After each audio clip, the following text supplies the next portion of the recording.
Dumalo si Pangulong Ferdinand R. Marcos Jr. sa ginintoang gabi ng Publishers Association of the Philippines Incorporated o PAPI na ginanap sa PICC sa Pasay. Kaugnay niya, nasa linya ng telepono si Joshua Garcia. Joshua? Yes, Dayan, tama ka dyan. Personal nga na dumalo si Pangulong Ferdinand R. Marcos Jr. sa Golden Anniversary ng Publishers Association of the Philippines Incorporated o PAPI ngayong araw dito sa PICC Pasay City. Daya naging maikli pero makabuluhan ang talumpati ng Pangulo. At sa kanyang mensahe, pinuri ng punong ehekutibo ang PAPI sa kung paano nito pinangalagaan at protektahan ang malayang pamamahayag. Nanawagan niya si Pangulong Marcos Jr. sa mga mamamayag na pangunahan ng pagbabago kung saan binigyan din niya ang kahalagahan ng pagiging responsable lalo sa mga issue ng misinformation pagdating sa social media.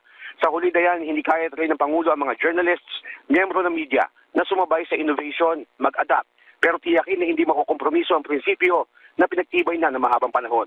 Samantala dayan na nasabing kaganapan ay may tema na back to the past while facing the current challenges and welcoming the future of publishing in the Philippines, kung saan ngayong gabi ay ginugunita rin ang ilang milestone ng asosasyon sa nakalipas na 50 taon. At yan muna ang mga pinakuling balita. Balik sa iyo, Dayan. Maraming salamat, Joshua Garcia.